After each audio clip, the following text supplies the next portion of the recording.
Tough day for basketball, tough day for women hoops, tough day for the March Madness. And the reason why I say that because of the fact of the matter is that I believe that it's more excitement, it's more buzz, it's more draw, it's more attention, more flair on the women's side, not just in March Madness, but college basketball in general than it is on the men's side.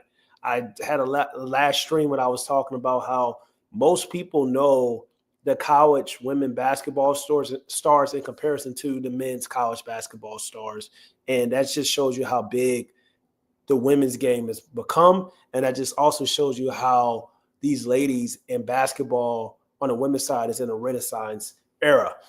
So it's a tough day. It's a tough loss for women's hoops and basketball in general because JuJu Watkins is a cultural figure. She is one of the best young talents in the game of basketball. Everybody knows her. Everybody knows her stardom. Everybody knows what she brings to the game of basketball. And everybody also knows that how talented she is and the type of potential and future aspirations that she has going forward that can really help push the momentum for the women's basketball side forward.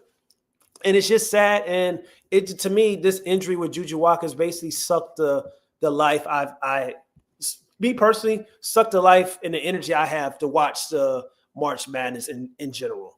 It's that unfortunate, and her tearing her ACL. And I'm praying for JuJu Watkins. I hope she has a speedy recovery, but it just feels like a lot of momentum has really just exploded in a bad way when we talk about March Madness, we talk about the women's game. And the reason why is because JuJu Watkins is going to miss an entire year. We probably won't see JuJu Watkins play again until her senior year in college. And we talk about all the great women that are in the college game right now: Olivia Miles, Hannah Hidalgo, Flage.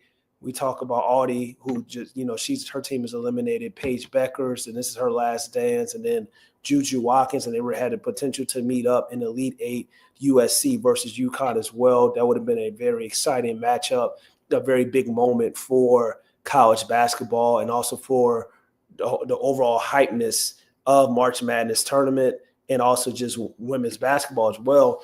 And we know what JuJu Watkins is deemed to be.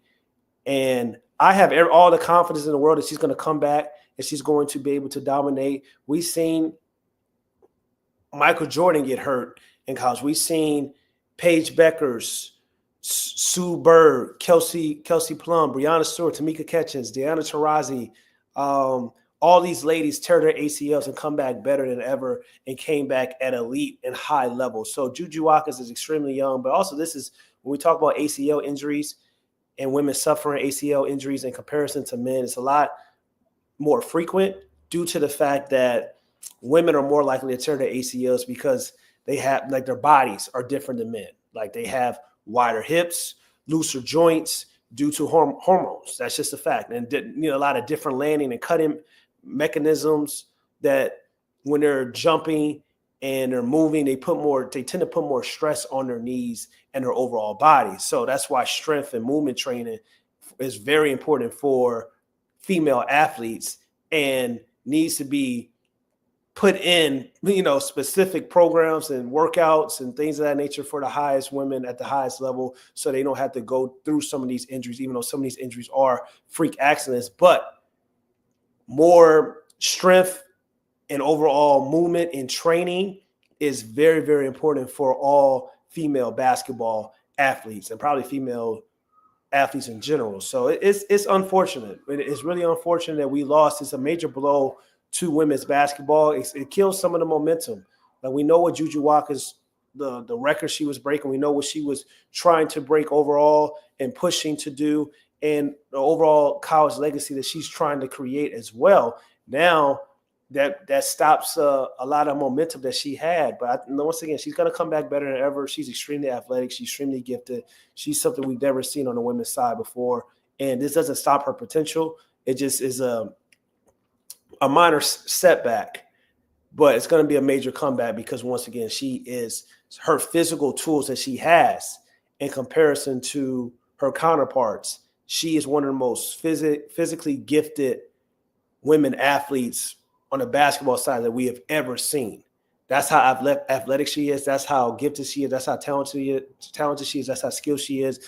And overall body and her movement. She is a woman, but she plays the game kind of like a guy when we talk about the quick twitch, the handle, the game, the size, the physicality, and her overall athleticism. That's how talented, skilled, and one-on-one that she is. So she's going to be fine. I think it's going to be okay for USC. I think it's going to be okay for women's basketball, but it's definitely a blow. I'm not going to sit here in front like it's not a blow, but it's definitely a blow for women's hoops in this March Madness, and it makes me not really care about this March Madness anymore, to be honest. So, also talking about another former college athlete that had a scare, a worse scare than JuJu Watkins, Bronny James Jr. And he's averaging 25 and 5, the youngest player to average those type of numbers in the G League. This is a young man who is literally a testimony when we talk about Bronny James and all the things that he's been through and all the odds that he's had to overcome. He was a blue chip talent, potential first-round pick, and then he had that scary incident with USC, and he was able to come back from that, and he wasn't really the same. His confidence took a hit, and just overall, just like mentally, the things that he probably had to go through, it takes a while for you to be your fully self mentally and physically after coming through something that's so traumatic where he almost died. And now we're seeing Bronny James play at the G League, and he's doing remarkable. His confidence is there. He's showing his full arsenal. And there's a lot of people in the media that have been hating on this young man. There's a lot of people in the media that have been wrong about this young man, because I always say, don't get so focused on the stats. What do your eyes tell you? But the thing about the eye test is a lot of people view the game of basketball, but don't actually know what they're watching. And the ones that actually know what they're watching have always said and talked about Bronny James's potential, Bronny James' upside, the good traits that he has, some of the weakness that he has, and some of the things that he's going to have to overcome. But this is a young man that really has the DNA of the greatest athlete of all time in LeBron James. Once again, was projected a first-round lottery pick, a McDonald's All-American, and projected a first-round lottery pick before the scary cardiac injury. The fact that he's even playing basketball, once again, is a testimony. It just goes to show you how amazing God is.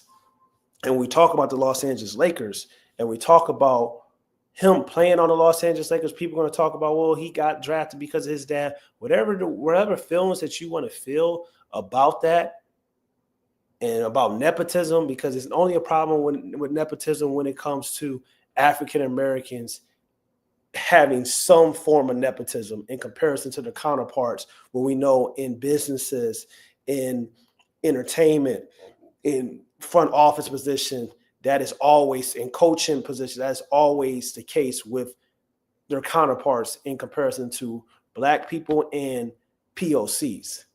But I'm not here really to talk about that or give you a lecture on that. I'm here to talk about the Los Angeles Lakers and their scouting department and their development team. Bronny James could not have been in a more better situation. Kyle Kuzma was the 27th pick in the first round. Josh Hart was the 30th pick in the first round. Austin Reeves was an undrafted and signed in the summer to a summer league deal. Same thing with Alex Caruso. All these players have gone on to have great careers, getting paid, being impactful on their teams. Bronny James is going to follow that similar formula. And he's going to be an NBA player someday, a legitimate NBA player that's going to have a decade-long career in the National Basketball Association. He has the tools. He's going to succeed. And as long as he keeps working hard, putting in that work, and his confidence is staying and continues to grow, because that's what a lot of people used to talk about when you watch Bronny James in high school. It's just like, we just want him to be more confident. Want him to be more aggressive. All these things that we're seeing right now, he's doing in the G League. So this is your boy, Mike K. Smith. I appreciate y'all for hopping on. Make sure you like, comment, and subscribe. Also, tap into AKISS NBA on all the social media platforms where I'm constantly talking about the NBA, the WNBA, and all those great things. Subscribe, subscribe, subscribe. We turning up. Once the NBA playoffs come, we turning up, especially when the WNBA season gets here as well. I'm gone, man. Peace.